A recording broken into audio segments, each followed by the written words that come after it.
بسم اللہ الرحمن الرحیم۔ میرے ساتھ پڑھنا سیکھیے اور 19,000 زبان میں ڈالیے کہ علی الی اوس گوس ایر پیر کیا ہوتا ہے۔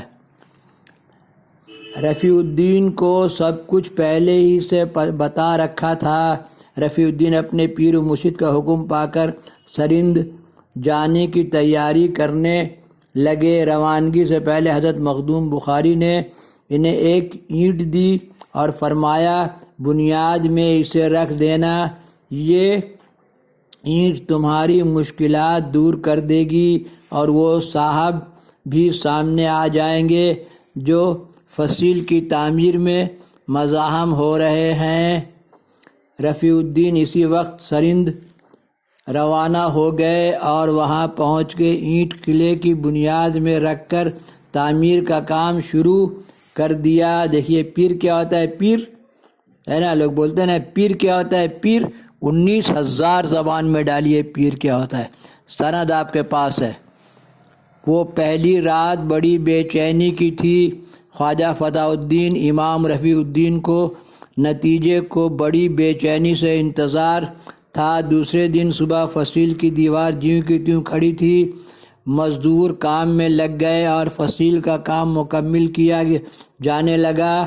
رفیع الدین کام کا جائزہ لیتے ہوئے جب اس حصے میں پہنچے جہاں بیگار کے لوگ، میں نے حاضری والے ڈیلی ویجز کے لوگ کام کر رہے تھے تو ذرا ٹھٹک گئے۔ انہوں نے دیکھا ایک شخص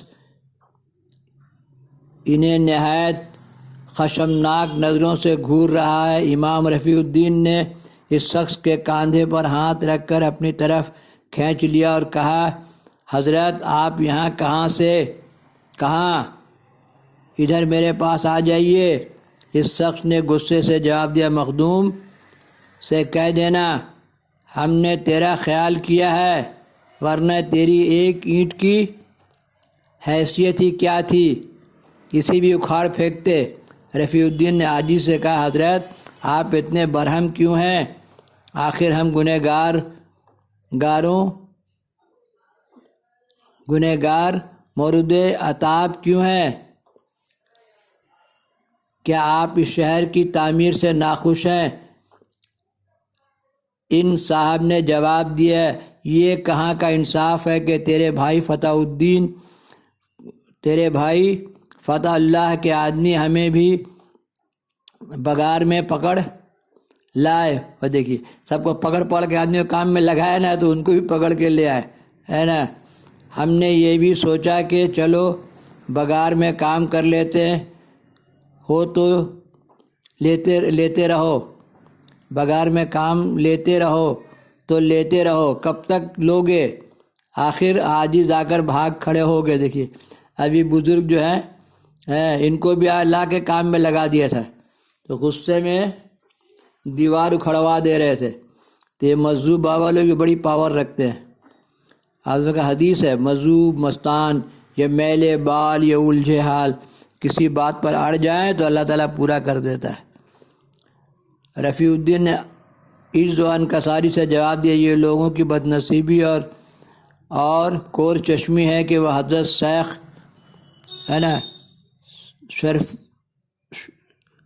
شرف الدین بو علی شاہ قلندر سے واقف نہیں۔ اگر انہیں آپ کی ذات اقدس کا علم ہوتا تو وہ ویسے غلط ہرگز نہ کرتے۔ اب آپ انہیں معاف فرما دیں اور قلعے کی تعمیر کا کام مکمل ہو جانے دیں۔ بو علی شاہ قلندر نے فرمایا، دیکھیے بو علی شاہ قلندر کو بھی لوگ پکڑ کے لا کے کام میں لگا دیا تھا، ہے نا۔ رفیع الدین تو وہ صحیح آدمی ہے جو اس کام کو متعین کیا گیا ہے، شاید تجھے نہیں معلوم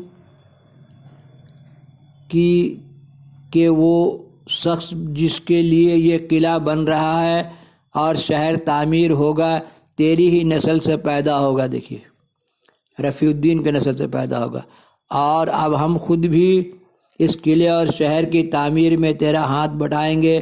اس کے بعد امام رفیع الدین اور بو علی شاہ قلندر کی نگرانی میں قلعہ اور شہر کی تعمیر کا کام شب و روز انجام پانے لگا، اور جو پہلے سرہند شیروں کا مسکن تھا ایک مدت گزرنے کے بعد سرہند ہو گیا، اور پھر ایسا وقت آیا کہ اسے سرہند کہا جانے لگا۔ یہاں سے ڈالیں گے پارٹ 5۔